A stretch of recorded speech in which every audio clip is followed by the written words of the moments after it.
Hi friends, ದಿನದ ಎಲ್ಲ ಪ್ರಮುಖ ಸುದ್ದಿಯನ್ನು ನಿಮಗೆ ತಲುಪಿಸೋ ಮಸ್ತ್ ಮಗ ಚಾನೆಲ್ನ ಫುಲ್ ನ್ಯೂಸ್ಗೆ ಸ್ವಾಗತ. ನಾನು ಅಮರ್ ಪ್ರಸಾದ್.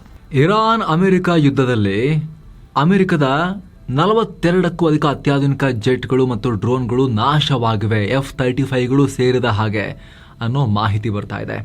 ಯಾವುದೋ ವೆಸ್ಟರ್ನ್ ಮೀಡಿಯಾಗಳು ಅಥವಾ ಇರಾನ್ ಹೇಳ್ತಿರೋ ಬೋಗಸ್ ಲೆಕ್ಕ ಅಲ್ಲ.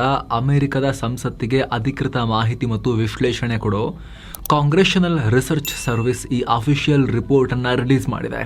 ಟ್ರಂಪ್ ಬಾಯಿ ಬಡ್ಕೊಳ್ತಾ ಇದ್ರು, ಭಾರತ ಪಾಕ್ ಕದನದಲ್ಲಿ ಯಾರ್ದು ಅಂತ ಹೇಳಲಿಲ್ಲ ಅವರು, ಬಟ್ ಈ ಇಡೀ ಕದನದಲ್ಲಿ 4, 5, 11 ಜೆಟ್ ಬಿದ್ದಿದ್ದಾವೆ ಗೊತ್ತಾ, ನಾನು ತಡೆದೇ ಗೊತ್ತಾ ಯುದ್ಧ ಅಂತ ಬೊಗಳೆ ಬಿಡ್ತಾ ಇದ್ರಲ್ಲ.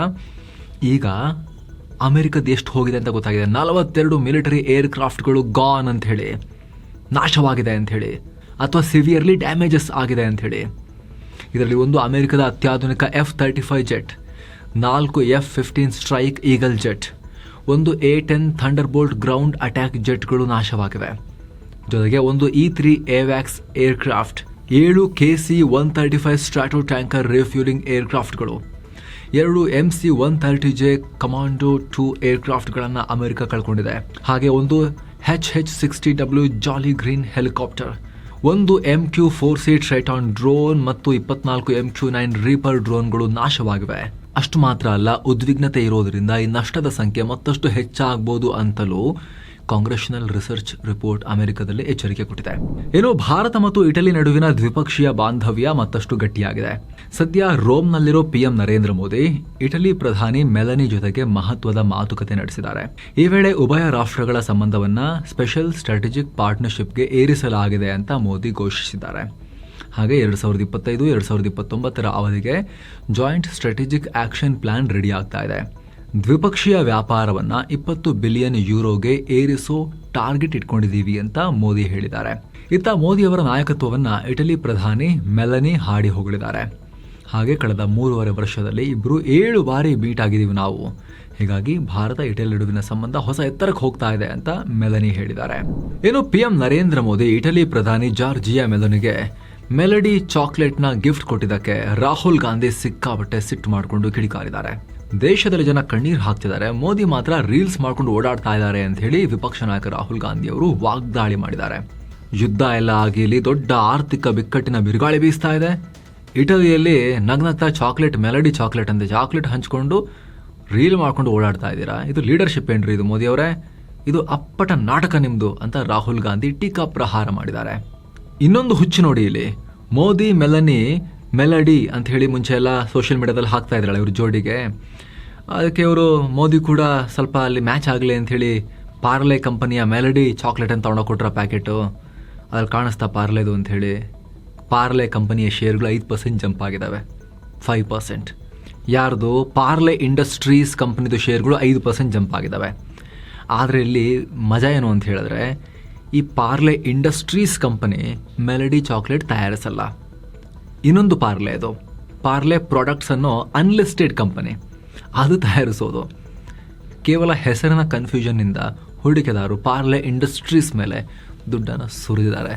ಏನು, ಪಶ್ಚಿಮ ಬಂಗಾಳದಲ್ಲಿ ಸುವೇಂದು ಅಧಿಕಾರಿ ಸರ್ಕಾರ ಹಲವು ಮುಸ್ಲಿಂ ಸಮುದಾಯಗಳನ್ನ ಮೀಸಲಾತಿ ಪಟ್ಟಿಯಿಂದ ರಿಮೂವ್ ಮಾಡಿದ್ದಾರೆ. OBCಯಿಂದ ಮುಖ್ಯವಾಗಿ ಮಮತಾ ಬ್ಯಾನರ್ಜಿ ಸರ್ಕಾರದ OBC ಮೀಸಲಾತಿ ಪಟ್ಟಿಯನ್ನ ಕ್ಯಾನ್ಸಲ್ ಮಾಡಿ 2010ಕ್ಕೂ ಮುಂಚೆ ಇದ್ದ 66 ಜಾತಿಗಳ ಹಳೆ ಲಿಸ್ಟನ್ನೇ ಮತ್ತೆ ಜಾರಿ ತಂದಿದ್ದಾರೆ. ಇದರಿಂದ ಬಂಗಾಳದಲ್ಲಿ OBC ಕೋಟಾ 17%ನಿಂದ 7%ಗೆ ಇಳಿಕೆಯಾಗಿದೆ. 2012ರಲ್ಲಿ ಮಮತಾ ಬ್ಯಾನರ್ಜಿ ಸರ್ಕಾರ 17% OBC ಮೀಸಲಾತಿಯನ್ನ ಜಾರಿ ಮಾಡೋಕೆ ಕಾಯ್ದೆ ಪಾಸ್ ಮಾಡಿದ್ರು. ಇದರಲ್ಲಿ 77 ಸಮುದಾಯಗಳಿಗೆ ಮೀಸಲಾತಿ ಕೊಟ್ಟಿದ್ದು, ಅದರಲ್ಲಿ ಬಹುತೇಕ ಮುಸ್ಲಿಮರೇ ಇದ್ರು. ಇನ್ನು ಸ್ನೇಹಿತರೆ, ಮದುರೈ, ಕನ್ಯಾಕುಮಾರಿ, ತಿರುವನಂತಪುರ, ಅನಂತ ಪದ್ಮನಾಭ ಸ್ವಾಮಿ ದೇವಸ್ಥಾನ ಸೇರಿ ತಮಿಳುನಾಡು, ಕೇರಳದ ಎಲ್ಲ ಜಾಗಗಳಿಗೆ ಯಾತ್ರೆ ಟ್ರಿಪ್ ಇದೆ. ಆಲ್ ಇನ್ಕ್ಲೂಸಿವ್ ಪ್ಯಾಕೇಜ್ ಇದು, ಎಲ್ಲವನ್ನ ಒಳಗೊಂಡ ಪ್ಯಾಕೇಜ್ ಇದು. ಕನ್ನಡ ಟೂರ್ ಮ್ಯಾನೇಜರ್ ಥ್ರೂಔಟ್ ನಿಮ್ಮ ಜೊತೆಗಿರ್ತಾರೆ. ಆಸಕ್ತರು ಕಾಲ್ ಮಾಡಿ ಬುಕ್ ಮಾಡ್ಕೊಂಡು ಹೋಗಿ ಬರ್ಬೋದು. ಸೀನಿಯರ್ ಸಿಟಿಸನ್ಸ್ ಇದ್ರೆ ಸ್ಪೆಷಲ್ ಕೇರ್ ಇರುತ್ತೆ. ಏನೋ ಮುಂದಿನ ತಿಂಗಳು PM ನರೇಂದ್ರ ಮೋದಿ ಮತ್ತು ಅಮೆರಿಕ ಅಧ್ಯಕ್ಷ ಡೊನಾಲ್ಡ್ ಟ್ರಂಪ್ ಮುಖಾಮುಖಿ ಆಗ್ಬೋದು ಅಂತ ಹೇಳಲಾಗ್ತಿದೆ.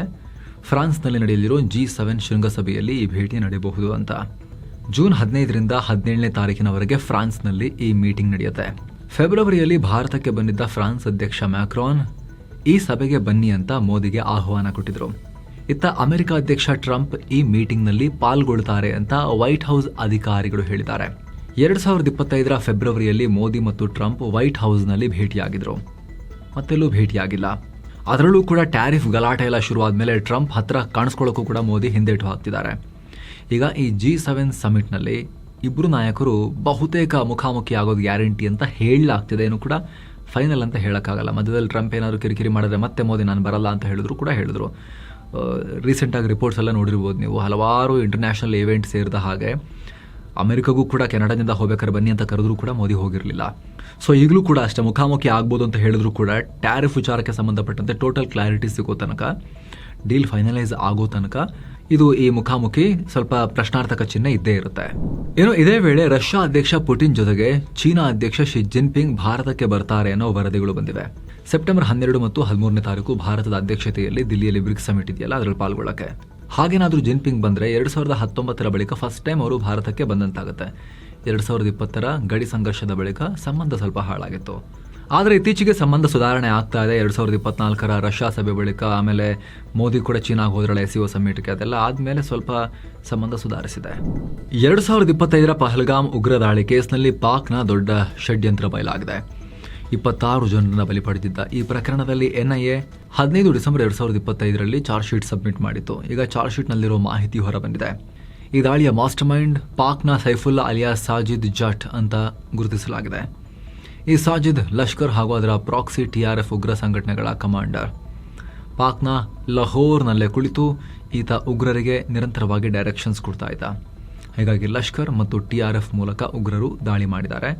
ಉಗ್ರರ ಬಳಿ ಸಿಕ್ಕ ಮೊಬೈಲ್ಗಳು ಪಾಕಿಸ್ತಾನದಲ್ಲಿ ಖರೀದಿಯಾಗಿದ್ವು ಅಂತ NIA ಸಾಕ್ಷ್ಯ ಮುಂದಿಟ್ಟಿದೆ. ಪಾಕಿಸ್ತಾನದ ಲಾಹೋರ್ ಮತ್ತು ಕರಾಚಿಯಲ್ಲಿ ಈ ಶೌಮಿ ಫೋನ್ಗಳು ಡೆಲಿವರಿ ಆಗಿದ್ವು ಅಂತ ಮೆನ್ಷನ್ ಮಾಡಲಾಗಿದೆ. ಹಾಗೆ ದಾಳಿಯ ಹೊಣೆ ಹೊತ್ತಿದ್ದ ಟೆಲಿಗ್ರಾಮ್ ಖಾತೆಯ IP ಅಡ್ರೆಸ್ ಕೂಡ ಪಾಕಿಸ್ತಾನದ್ದೇ ಅಂತ ಚಾರ್ಜ್ ಶೀಟ್ನಲ್ಲಿ ಹೇಳಲಾಗಿದೆ. ಆರ್ಟಿಕಲ್ 370 ರದ್ದಾದ ಬಳಿಕ ಸಾಜಿದ್ TRF ಸಂಘಟನೆ ಹುಟ್ಟುಹಾಕಿದ.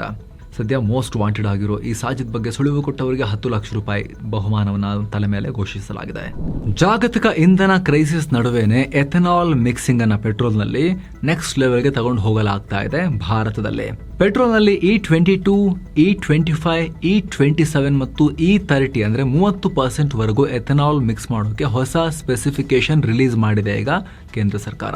ಮುಂದಿನ ಪ್ಲಾನ್ ಏನು ಅಂತ ಹೇಳಿದ್ರೆ, ಇವಾಗಲೇ ಅಂತಲ್ಲ, ಈಗ E20 ಆಲ್ರೆಡಿ ಜಾರಿಯಾಗಿದೆಯಲ್ಲ, ನೆಕ್ಸ್ಟ್ ಏನು ಅಂತ ಹೇಳಿದ್ರೆ 2027 ಹೊತ್ತಿಗೆ BS7 ಎಮಿಷನ್ ನಾರ್ಮ್ಸ್ ಜೊತೆಯಲ್ಲೇ ಆಯ್ದ ಪೆಟ್ರೋಲ್ ಬಂಕ್ಗಳಲ್ಲಿ E22 ಅಥವಾ E25 ಪೆಟ್ರೋಲ್ ಸಿಗೋಕೆ ಶುರುವಾಗುತ್ತೆ. ಅದನ್ನೇ ಹಾಕಿಸ್ಬೇಕು, ಎಲ್ರಿಗೂ ಫೋರ್ಸ್ ಇರೋದಿಲ್ಲ. ಆಯ್ದ ಪೆಟ್ರೋಲ್ ಬಂಕ್ಗಳಲ್ಲಿ ಸಿಗೋಕೆ ಶುರುವಾಗುತ್ತೆ. ಯಾವ ಗಾಡಿಗೆ ಇಂಜಿನ್ ಕಾಂಪ್ಲೇಂಟ್ ಇರುತ್ತೆ, ಈಗ ಹೊಸ ಇಂಜಿನ್ ಎಲ್ಲ ಮಾಡೋಕೆ ಶುರು ಮಾಡ್ತಾರೆ, ಅವ್ರು ಅಲ್ಲಿ ಹಾಕಿಸ್ಕೋಬೋದು. 2030 ಹೊತ್ತಿಗೆ E30 ಪೆಟ್ರೋಲ್ ಕೂಡ ಎಲ್ಲ ಕಡೆ ಸಿಗುವಂತೆ ಮಾಡಬೇಕು ಅನ್ನೋದು ನ್ಯಾಷನಲ್ ಬಯೋಫ್ಯೂಲ್ ಪಾಲಿಸಿಯ ಟಾರ್ಗೆಟ್. ಹಾಗೆ 2035 ಹೊತ್ತಿಗೆ ಭಾರತದ ಬಹುತೇಕ ರಾಜ್ಯಗಳಲ್ಲಿ ಇದೇ E30 ಪೆಟ್ರೋಲ್ ಅನ್ನೋದು ಬೇಸ್ ಲೈನ್ ಸ್ಟ್ಯಾಂಡರ್ಡ್ ಪೆಟ್ರೋಲ್ ಆಗಿರಬೇಕು, ಅಂದ್ರೆ ಎಲ್ಲ ಕಡೆ ಅದೇ ಸಿಗಬೇಕು. ಆ ರೀತಿ ಮಾಡೋ ಉದ್ದೇಶವನ್ನ ಈಗ ಹೊಂದಲಾಗಿದೆ. ಈ ತರ ಎಥೆನಾಲ್ ಮಿಕ್ಸ್ ಮಾಡೋದ್ರಿಂದ ನಾವು ಬೇರೆ ದೇಶಗಳಿಂದ ಕಚ್ಚಾ ತೈಲ ತರಿಸ್ಕೊಳ್ಳೋದು ಕಮ್ಮಿ ಆಗುತ್ತೆ, ಗಾಡಿಗಳಿಂದ ಬರೋ ಹೊಗೆ ಕಮ್ಮಿ ಆಗುತ್ತೆ, ಹಾಗೆ ನಮ್ಮ ಕಬ್ಬು ಬೆಳೆಯೋ ರೈತರಿಗೆ ಹಾಗೂ ಕೃಷಿ ವಲಯಕ್ಕೆ ಒಳ್ಳೆ ಲಾಭ ಸಿಗುತ್ತೆ. ಗ್ಲೋಬಲ್ ಲೆವೆಲ್ ಅಲ್ಲಿ ಕ್ರೂಡ್ ಆಯಿಲ್ ಬೆಲೆ ಏರಿಳಿತ ಆದ್ರೂ ಕೂಡ ಅದರ ಇಂಪ್ಯಾಕ್ಟ್ ನಮ್ಮ ಮೇಲೆ ಕಮ್ಮಿ ಆಗುತ್ತೆ ಅನ್ನೋದು.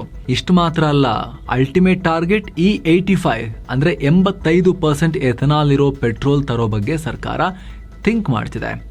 ಇದಕ್ಕಾಗಿ ನಮ್ಮ ಪೆಟ್ರೋಲ್ ಬಂಕ್ಗಳ ನೆಟ್ವರ್ಕ್, ಸಪ್ಲೈ ಚೈನ್ ಹಾಗೂ ಹಳೆ ಗಾಡಿಗಳು ಎಷ್ಟರ ಮಟ್ಟಿಗೆ ರೆಡಿ ಇವೆ ಅನ್ನೋದನ್ನ ಅಧಿಕಾರಿಗಳು ಪರಿಶೀಲನೆ ಮಾಡ್ತಾ ಇದ್ದಾರೆ. ಅದಕ್ಕೋಸ್ಕರ ಇದಕ್ಕೆ ಮಾರುತಿ ಸುಜುಕಿ ಆಲ್ರೆಡಿ ಪ್ರತಿಕ್ರಿಯೆ ಕೊಟ್ಟಿದೆ. ಸರ್ಕಾರದ ನೀತಿಗೆ ನಾವು ಕಂಪ್ಲೈ ಮಾಡ್ತೀವಿ, ಅತಿ ದೊಡ್ಡ ಕಾರ್ ಮೇಕರ್ ಅಲ್ಲ ಅವರು ಭಾರತದಲ್ಲಿ, ನಾವು ಸರ್ಕಾರದ ಪಾಲಿಸಿಗೆ ತಕ್ಕ ಹಾಗೇನೆ ಸೂಟ್ ಆಗೋ ಥರನೇ ಇಂಜಿನ್ಗಳನ್ನು ಮುಂದೆ ಮಾಡ್ತಾ ಹೋಗ್ತೀವಿ ಅಂತ ಅವ್ರು ಹೇಳಿದ್ದಾರೆ. ಸೊ ಎಲ್ಲ ಆಟೋಮೊಬೈಲ್ ಮೇಕರ್ಸ್ ಕೂಡ ಮುಂದಿನ ದಿನಗಳಲ್ಲಿ ಈ ಪಾಲಿಸಿಗಳಿಗೆ ತಕ್ಕ ಹಾಗೇನೆ ಅಡ್ಜಸ್ಟ್ ಆಗ್ತಾ ಹೋಗ್ತಾರೆ, ಅದಕ್ಕೆ ತಕ್ಕಂತೆ ಇಂಜಿನ್ಗಳನ್ನು ಮಾಡಿಫೈ ಮಾಡ್ತಾ ಹೋಗ್ತಾರೆ.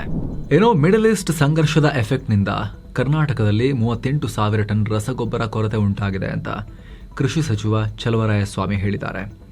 ಮುಂಗಾರು ಹತ್ತಿರ ಬರ್ತಾ ಇದ್ರೂ ಕೂಡ ಕೇಂದ್ರದಿಂದ ಸಾಕಷ್ಟು ಗೊಬ್ಬರ ಬರ್ತಾ ಇಲ್ಲ. ಏಪ್ರಿಲ್ನಲ್ಲಿ 4.02 ಲಕ್ಷ ಟನ್ ಬೇಡಿಕೆ ಇಟ್ಟರೆ ಕೇವಲ 2.54 ಲಕ್ಷ ಟನ್ ಮಾತ್ರ ಗೊಬ್ಬರ ಬಂದಿದೆ ಅಂತ ಹೇಳಿದ್ದಾರೆ.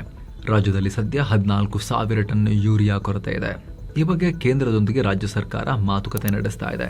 ಹೀಗಾಗಿ ರಸಗೊಬ್ಬರ ಬಳಕೆ ಕಮ್ಮಿ ಮಾಡಿ ಪರ್ಯಾಯ ವಿಧಾನ ಅನುಸರಿಸಬೇಕು ಅಂತ ಸಚಿವರು ರೈತರಿಗೆ ಹೇಳಿದ್ದಾರೆ. ಏನೋ ಕೇಂದ್ರ ಕೃಷಿ ಸಚಿವ ಶಿವರಾಜ್ ಸಿಂಗ್ ಚೌಹಾಣ್ ಕೂಡ ದೇಶದಲ್ಲಿ ರಸಗೊಬ್ಬರ ಕೊರತೆ ಇದೆ ಅನ್ನೋದನ್ನ ಹೇಳಿದ್ದಾರೆ. ಗೊಬ್ಬರ ತರಿಸ್ಕೊಳ್ಳೋಕೆ ಸರ್ಕಾರ ಎಲ್ಲ ಪ್ರಯತ್ನ ಪಡ್ತಾ ಇದೆ. ಹೀಗಾಗಿ ರೈತರು ಸಾವಯವ ಕೃಷಿಗೆ ಹೆಚ್ಚು ಒತ್ತು ಕೊಡಿ ಅಂತ ಅವರು ಹೇಳಿದ್ದಾರೆ. ಏನೋ GBA ಚುನಾವಣೆ ನಡೆಸುವ ವಿಚಾರದಲ್ಲಿ ರಾಜ್ಯ ಸರ್ಕಾರಕ್ಕೆ ಸುಪ್ರೀಂ ಕೋರ್ಟ್ ತಾತ್ಕಾಲಿಕ ರಿಲೀಫ್ ಕೊಟ್ಟಿದೆ. ಜೂನ್ ಅಂತ್ಯಕ್ಕೆ ನೀಡಿದ ಡೆಡ್ಲೈನ್ ವಿಸ್ತರಿಸಿ ಆಗಸ್ಟ್ 31ರ ಒಳಗೆ ಚುನಾವಣೆ ನಡೆಸಿ ಅಂತ ಸೂಚಿಸಿದೆ. ಜನಗಣತಿ ಮತ್ತು SIR ಕೆಲಸದ ಹಿನ್ನೆಲೆಯಲ್ಲಿ ಸೆಪ್ಟೆಂಬರ್ವರೆಗೆ ಸರ್ಕಾರ ಮತ್ತು ಚುನಾವಣಾ ಆಯೋಗ ಟೈಮ್ ಕೇಳಿದ್ರು. ಕೋರ್ಟ್ ಈಗ ಇಲ್ಲ, ಆಗಸ್ಟ್ ತಿಂಗಳ ಒಳಗಡೆ ನಡೆಸಿ ಅಂತ ಹೇಳಿದೆ. ಏನೋ ರಾಮನಗರದ ಬಿಡದಿ ಹತ್ರ ಗ್ರೇಟರ್ ಬೆಂಗಳೂರು ಟೌನ್ಶಿಪ್ ಮಾಡೋಕೆ ಹೊರಟಿರೋ ರಾಜ್ಯ ಸರ್ಕಾರಕ್ಕೆ ದೊಡ್ಡ ರಿಲೀಫ್ ಸಿಕ್ಕಿದೆ. ಟೌನ್ಶಿಪ್ ಯೋಜನೆಗೆ 80% ರೈತರು ಗ್ರೀನ್ ಸಿಗ್ನಲ್ ಕೊಟ್ಟಿದ್ದಾರೆ. ಹೀಗಾಗಿ ಜೂನ್ 1ರಿಂದಲೇ ರೈತರಿಗೆ ಪರಿಹಾರ ಕೊಡೋಕೆ ಶುರು ಮಾಡ್ತೀವಿ ಅಂತ DCM DK ಶಿವಕುಮಾರ್ ಘೋಷಣೆ ಮಾಡಿದ್ದಾರೆ. 3 ದಿನಗಳಲ್ಲಿ ಫೈನಲ್ ನೋಟಿಫಿಕೇಶನ್ ಹೊರಡಿಸಿ ಜೂನ್ 30ರ ಒಳಗಡೆ ಪ್ರಕ್ರಿಯೆ ಮುಗಿಸ್ತೀವಿ ಅಂತಲೂ ಸ್ಪಷ್ಟಪಡಿಸಿದ್ದಾರೆ.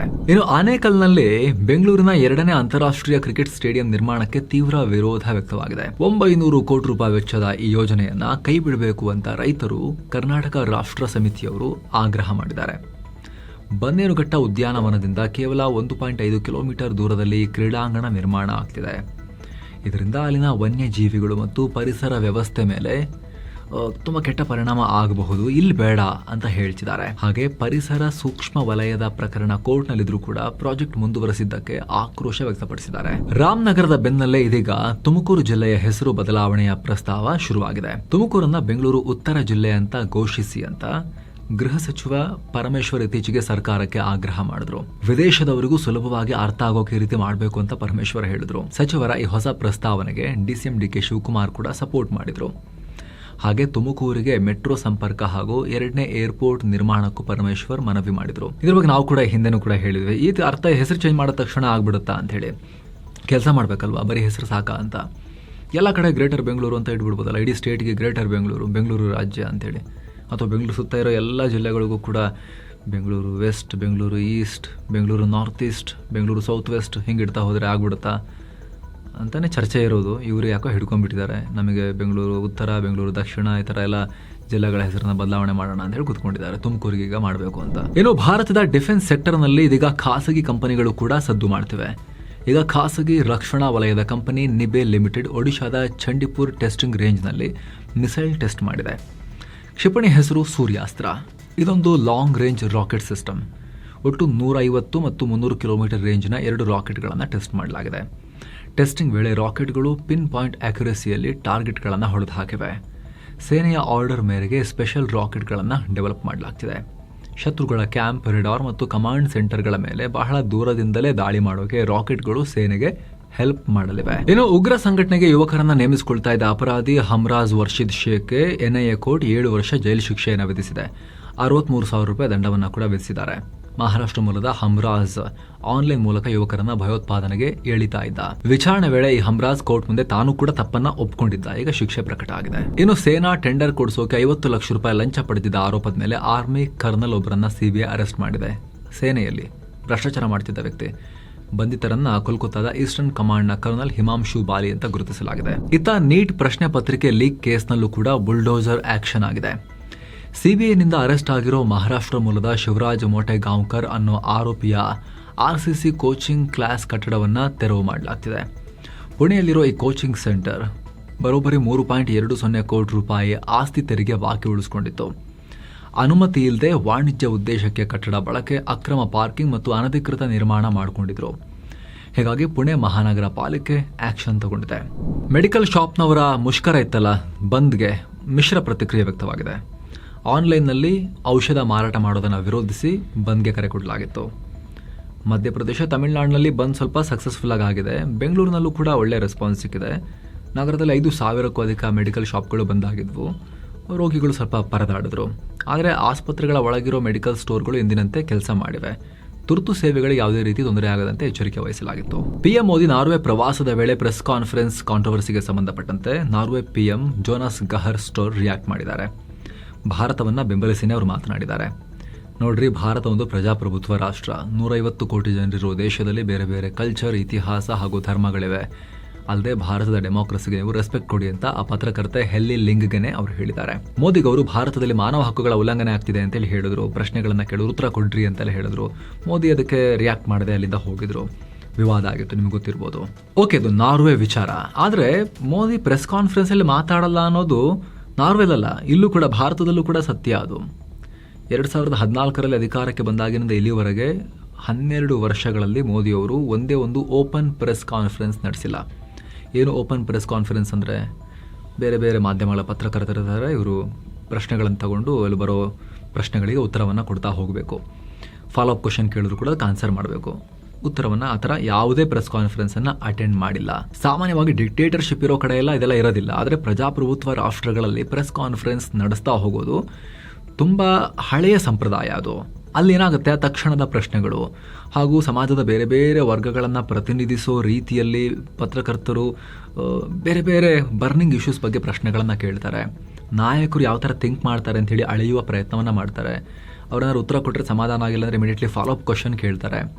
ಆವಾಗ ನಾಯಕರ ಕ್ವಶನ್ಸನ್ನು ಹ್ಯಾಂಡಲ್ ಮಾಡೋ ಸಾಮರ್ಥ್ಯ ಕೂಡ ದೇಶದ ಮುಂದೆ ಅದು ಬೆಳಕಿಗೆ ಬರುತ್ತೆ. ಯಾಕೆ ಹಿಂಗೆ ಮಾಡ್ತೀರಾ ಅಂತ ಕೇಳಿದಕ್ಕೆ PM ಆಲ್ರೆಡಿ ಸಮರ್ಥನೆ ಕೊಟ್ಟಿದ್ದಾರೆ. ನಾನು ಮೀಡಿಯಾಗಳಿಗೆ ಉತ್ತರದಾಯಿ ಅಲ್ಲ, ಪಾರ್ಲಿಮೆಂಟಿಗೆ ಮಾತ್ರ, ಜನಕ್ಕೆ ಮಾತ್ರ. ಪಾರ್ಲಿಮೆಂಟ್ನಲ್ಲಿ ಪ್ರತಿಪಕ್ಷಗಳು ಕೇಳಿದ ಎಲ್ಲ ಪ್ರಶ್ನೆಗಳಿಗೆ ಸುದೀರ್ಘವಾಗಿ ಉತ್ತರ ಕೊಡ್ತಾ ಇದ್ದೀನಲ್ಲ, ಮೀಡಿಯಾಗಳ ಹತ್ರ ಯಾಕೆ ಮಾತಾಡಬೇಕು ಅನ್ನೋ ಥರದಲ್ಲಿ ಅವರು ಆಲ್ರೆಡಿ ಮಾತಾಡಿದ್ದಾರೆ, PM ಹೇಳಿದ್ದಾರೆ. ಜೊತೆಗೆ ನಾನು ಜನರ ಹತ್ರ ಡೈರೆಕ್ಟಾಗಿ ಮಾತಾಡ್ತೀನಿ ಅನ್ನೋದು ಕೂಡ ಅವರಿಗಿದೆ. ಇವಾಗೆಲ್ಲ ಮೀಡಿಯಾಗಳ ಅವಶ್ಯಕತೆ ಇಲ್ಲ, ನಾನು ಪೋಸ್ಟ್ ಹಾಕ್ತೀನಿ ಅಥವಾ ರ್ಯಾಲಿಗಳಲ್ಲಿ ಮಾತಾಡ್ತೀನಿ ಜನರೊಂದಿಗೆ ಅಂತಿದೆ.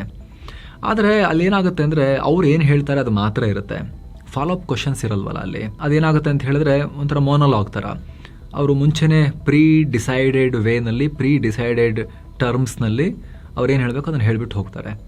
ಆವಾಗ ಒಬ್ಬ ನಾಯಕ ಹೇಗೆ ಥಿಂಕ್ ಮಾಡ್ತಾರೆ, ಅವರ ಯೋಚನಾ ಲಹರಿ ಏನು, ಅವರ ಒಳಗಿರೋವಂಥ ಒರಿಜಿನಲ್ ಕ್ಯಾರೆಕ್ಟರ್ ಏನು, ಅದನ್ನು ಕರೆಕ್ಟಾಗಿ ಗೇಜ್ ಮಾಡೋಕ್ಕೆ ಜನಕ್ಕೆ ಸಾಧ್ಯ ಆಗಲ್ಲ. ಹಾಗಂತ BJP ಪಾಲಿಸಿ ಹಾಗೇನಿಲ್ಲ. ಅಮಿತ್ ಶಾ ಅವ್ರು ತಗೋತಾರಲ್ಲ, home minister, number 2 in the government. ಯಾವ ಪ್ರಶ್ನೆ ಬೇಕಾದ್ರೂ ಕೇಳಿ ಆರಾಮಾಗಿ ತಗೊಳ್ತಾರಲ್ಲ. ಸ್ವಲ್ಪ ಅಗ್ರೆಸಿವ್ ಆಗೇ ಮಾತಾಡ್ತಾರೆ, ಬಟ್ ಎಲ್ಲ ಕ್ವಶನ್ಸ್ನ ತಗೊಳ್ತಾರೆ, ಪ್ರೆಸ್ ಕಾನ್ಫರೆನ್ಸ್ ಅಟೆಂಡ್ ಮಾಡ್ತಾರಲ್ವ. PM ಯಾಕೆ ಮಾಡಲ್ಲ, ನಾನು ಇದರಿಂದ ಹೊರತಾಗಿದ್ದೀನಿ ಅನ್ನೋ ಭಾವನೆ ಅವ್ರಿಗಿದೆಯಾ ಅನ್ನೋ ಪ್ರಶ್ನೆಗಳನ್ನು ಕೇಳಲಾಗುತ್ತೆ ಭಾರತದಲ್ಲಿ ಅವರಿಗೆ ಸಾಮಾನ್ಯವಾಗಿ. ಇತ್ತ ಪಾಕ್ ವಾಯುಪಡೆಯ ಚೈನಾ ನಿರ್ಮಿತ JF-17 ಜೆಟ್ ಪತನ ಆಗಿದೆ ಅನ್ನೋ ಮಾಹಿತಿ ಬರ್ತಾ ಇದೆ. ಪಾಕ್ನ ಪಂಜಾಬ್ ಪ್ರಾಂತ್ಯದಲ್ಲಿ ವಿಡಿಯೋಸ್ ಎಲ್ಲ ವೈರಲ್ ಆಗಿವೆ. ಈ ಜೆಟ್ ಕ್ರ್ಯಾಶ್ ಆಗೋ ಟೈಮ್ನಲ್ಲಿ ಅದರಲ್ಲಿದ್ದ ಪೈಲಟ್ಗಳು ಸೇಫ್ ಆಗಿ ಎಜೆಕ್ಟ್ ಆಗಿದ್ದಾರೆ ಅನ್ನೋ ಮಾಹಿತಿನೂ ಬರ್ತಾ ಇದೆ. ಕೆಲವರದ್ದು ಬೇರೆ ವಿಮಾನ ಅಂತಲೂ ಹೇಳ್ತಿದ್ದಾರೆ. ಇನ್ನಷ್ಟೇ ಪಾಕ್ ವಾಯುಪಡೆ ಅಧಿಕೃತವಾಗಿ ಮಾಹಿತಿ ಕೊಡಬೇಕು. ಇನ್ನು ಭಾರತದ ಷೇರುಪೇಟೆ ಗ್ರೀನ್ನಲ್ಲಿ ಕೊನೆಗೊಂಡಿದೆ. ದಿನದ ವಹಿವಾಟಿನ ಅಂತ್ಯಕ್ಕೆ ಸೆನ್ಸೆಕ್ಸ್ 117 ಪಾಯಿಂಟ್ಸ್ ಅಥವಾ 0.16% ಜಂಪ್ ಆಗಿ 75,318ಕ್ಕೆ ತಲುಪಿದೆ. ನಿಫ್ಟಿ 41 ಪಾಯಿಂಟ್ಸ್ ಅಥವಾ 0.17% ಜಂಪ್ ಆಗಿ 23,659ಕ್ಕೆ ರೀಚ್ ಆಗಿದೆ. ಇತ್ತ ಮಿಡ್ ಕ್ಯಾಪ್ ಇಂಡೆಕ್ಸ್ 0.51% ಜಂಪ್ ಆಗಿದೆ. ಸ್ಮಾಲ್ ಕ್ಯಾಪ್ ಇಂಡೆಕ್ಸ್ 0.09% ಏರಿಕೆಯಾಗಿದೆ. ಹೂಡಿಕೆದಾರರು ಸಿಂಗಲ್ ಸೆಷನ್ನಲ್ಲಿ 1 ಲಕ್ಷ ಕೋಟಿ ರೂಪಾಯಿಗೂ ಅಧಿಕ ಗೇನ್ ಮಾಡಿಕೊಂಡಿದ್ದಾರೆ. ಇಂದಿನ ಮಾರುಕಟ್ಟೆ ಲಾಭದಲ್ಲಿ ರಿಲಯನ್ಸ್ ಇಂಡಸ್ಟ್ರೀಸ್ದೇ ಬಹುಪಾಲು ಇದೆ. ರಿಲಯನ್ಸ್ ಷೇರುಗಳು ಒಂದೇ ದಿನದಲ್ಲಿ 3% ತನಕ ಜಂಪ್ ಆದವು. ಇದರೊಂದಿಗೆ ಇತರ ಹೆವಿವೇಟ್ ಸ್ಟಾಕ್ಗಳು ಮಾರ್ಕೆಟ್ಗೆ ಬಲ ಕೊಟ್ಟವು. Tech Mahindra, Eternal, Tata Steel, Hindustan Unilever ಮತ್ತು ITC ರೆಡ್ನಲ್ಲಿದ್ವು. Reliance Industries, Bajaj Finserv, Mahindra and Mahindra, NTPC ಮತ್ತು ಆಕ್ಸಿಸ್ ಬ್ಯಾಂಕ್ ಗ್ರೀನ್ನಲ್ಲಿದ್ವು. ಒಟ್ಟಾರೆ BSEನಲ್ಲಿ 2,120 ಸ್ಟಾಕ್ಸ್ ಗ್ರೀನ್ನಲ್ಲಿದ್ದರೆ 1,981 ಸ್ಟಾಕ್ಸ್ ರೆಡ್ನಲ್ಲಿದ್ವು. NSEನಲ್ಲಿ 1,720 ಸ್ಟಾಕ್ಸ್ ಗ್ರೀನ್ನಲ್ಲಿದ್ದರೆ 1,542 ಸ್ಟಾಕ್ಸ್ ರೆಡ್ನಲ್ಲಿ ಎಂಟಾಗಿವೆ. ಡಾಲರ್ ಮುಂದೆ ರೂಪಾಯಿ ಮೌಲ್ಯ 13 ಪೈಸೆ ಕುಸಿದು 96 ರೂಪಾಯಿ 83 ಪೈಸೆಗೆ ತಲುಪಿದೆ. ಏನು ಫುಲ್ ನ್ಯೂಸ್ ರೆಕಾರ್ಡ್ ಆಗೋ ಟೈಮ್ನಲ್ಲಿ ಕಚ್ಚಾ ತೈಲದ ಬೆಲೆ 3% ಕುಸಿದು ಬ್ಯಾರಲ್ಗೆ $107 ಆಸುಪಾಸಲ್ಲಿತ್ತು. ಏನು ವಿಶ್ವಸಂಸ್ಥೆ 2026ನೇ ವರ್ಷಕ್ಕೆ ಭಾರತದ ಆರ್ಥಿಕ ಬೆಳವಣಿಗೆ ಮುನ್ಸೂಚನೆಯನ್ನ ಎಲ್ಲ ಯುದ್ಧ ಎಲ್ಲ ಆದ್ಮೇಲೆ ಸ್ವಲ್ಪ ಡೌನ್ ಮಾಡಿದೆ. 6.6%ನಿಂದ 6.4%ಗೆ ಇಳಿಸಿದೆ. ಆದರೂ ಕೂಡ ಅತ್ಯಂತ ವೇಗವಾಗಿ ಬೆಳೀತಿರೋ ದೊಡ್ಡ ಆರ್ಥಿಕತೆಗಳಲ್ಲಿ ಭಾರತ ಮುಂಚೂಣಿಯಲ್ಲಿದೆ ಅಂತ ವಿಶ್ವಸಂಸ್ಥೆ ಹೇಳಿದೆ. ಇನ್ನು ಚಿನ್ನ ಮತ್ತು ಬೆಳ್ಳಿ ಬೆಲೆ ವಿಚಾರಕ್ಕೆ ಬಂದರೆ 24 ಕ್ಯಾರೆಟ್ನ 10 ಗ್ರಾಂ ಚಿನ್ನದ ಬೆಲೆಯಲ್ಲಿ 522 ರೂಪಾಯಿ ಕಮ್ಮಿಯಾಗಿ 1,58,555 ರೂಪಾಯಿ ಆಗಿದೆ. 22 ಕ್ಯಾರೆಟ್ನ 10 ಗ್ರಾಂ ಚಿನ್ನದ ಬೆಲೆಯಲ್ಲಿ 475 ರೂಪಾಯಿ ಕಮ್ಮಿಯಾಗಿ 1,45,240 ರೂಪಾಯಿ ಆಗಿದೆ. 1 kg ಬೆಳ್ಳಿ ಬೆಲೆಯಲ್ಲಿ 1,411 ರೂಪಾಯಿ ಕಮ್ಮಿಯಾಗಿ 2,67,302 ರೂಪಾಯಿ ಆಗಿದೆ. ಸೊ ಫ್ರೆಂಡ್ಸ್, ಇದಾಗಿತ್ತು ಇವತ್ತಿನ ಫುಲ್ ನ್ಯೂಸ್. ನಾವು ಕೊಯ್ದಿಲ್ಲ, ಎಳೆದಿಲ್ಲ, ಕಿರ್ಚಾಡಿಲ್ಲ, ಬರೀ ಸುದ್ದಿಯನ್ನು ಸುದ್ದಿಯ ರೀತಿಯಲ್ಲಿ ತಲುಪಿಸುವ ಪ್ರಯತ್ನವನ್ನು ಮಾಡಿದ್ದೀವಿ. ನಿಮಗಿದು ಇಷ್ಟ ಆಗ್ತಾ ಇದ್ರೆ ವಿಡಿಯೋ ಕೆಳಗಿರೋ ಜಾಯಿನ್ ಆಪ್ಷನ್ ಮೂಲಕ ಆಸಕ್ತ ವೀಕ್ಷಕರು ಮಸ್ತ್ ಮಗ ಚಾನಲ್ಗೆ ಮೆಂಬರ್ ಆಗಿ ಜಾಯಿನ್ ಆಗ್ಬೋದು. ಹಾಗೂ ಎಲ್ಲ ಮೆಂಬರ್ ಓನ್ಲಿ ವಿಡಿಯೋಸನ್ನು ಕೂಡ ನೋಡೋಕೆ ಶುರು ಮಾಡ್ಬೋದು. ಆಸಕ್ತರು ಚೆಕ್ ಮಾಡಿ ಮತ್ತೆ ಭೇಟಿ ಆಗ್ತಿರೋಣ. ನಮಸ್ಕಾರ ಸ್ನೇಹಿತರೆ.